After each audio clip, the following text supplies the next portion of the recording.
ঘুম থেকে উঠে মানুষ নামাজ কালাম পড়ে আল্লাহর নাম নেয়। একজন আছেন উনি প্রথমে আমার নাম নেন। না না, আমি সকালবেলা উঠে আল্লাহর নাম নেই।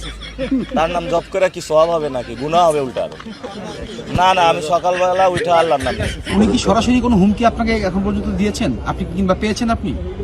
ওই যে বলে যে বাসায় আসো, বিরিয়ানি খাওয়াবো, ওইটা বলে যদি ঘুম করে ফেলে।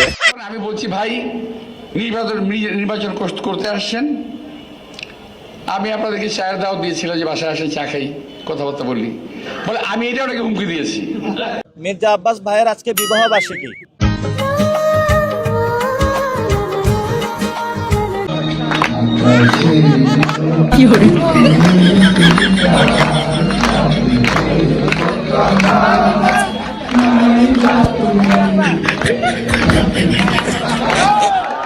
তুমি এখন বাংলাদেশের সবচেয়ে বড় আলেম আল্লামা মির্জা আব্বাস।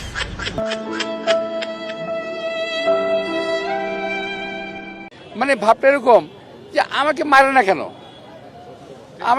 কেন, তো আমি তো ওই জায়গায় যাবই না, কারণ তারা যে একটা সিম্প্যাথি ভোট নিতে চাচ্ছে ওই সুযোগ আমি দেবো কেন?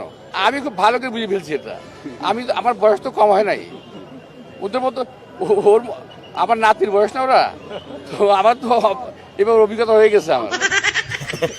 তুমি তো দুষ্ট আছে, মির্জা আব্বাসের নাম বলিও না, উনি রাগ করবে। এই যে কাগজে বাঘ বেলুন ফুস করে ফুটা হয়ে যাবে, নাম জানেন আপনারা? এই আপনি তো দুষ্ট আছেন। তারেক রহমান, ওনারা ভয় পাওয়ার কোনো কারণ নেই। নাসিরউদ্দিন পাটোয়ারি তারেক রহমানকে কাগজে বাঘ বলেছে গতকাল 4টায় শহীদ মিনারে। এটার বিষয়ে আপনার কোনো মন্তব্য আছে? এর জবাব আমার কাছে একটা পরিষ্কার, ছাগলে কিনা খায় পাগলে কিনা বলে। আমার মনে হয় তো তারেক রহমানও বিপদে আছে এই মির্জা আব্বাসকে নিয়ে, ঠিক খুবই বিপদে আছে।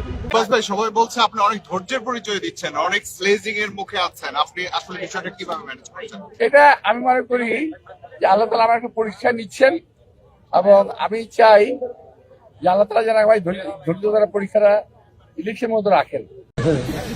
নাসিরউদ্দিন পাটোয়ারি আপনাকে নিয়ে অনেক কথা বলছে। আমি চিনি না ভাই, আমি চিনি না ওরে। আপনাকে নিয়ে অনেক অনেক মানুষ অনেক কিছু আমাদেরকে বলেছে। এই কয়েকদিন আমরা অনেক যন্ত্রণা সহ্য করেছি, কিন্তু এই যন্ত্রণাগুলোকে আমরা সবাইকে ক্ষমা করে দিলাম। আমরা তাদেরকে ফুল দিয়ে বরণ করে নিব।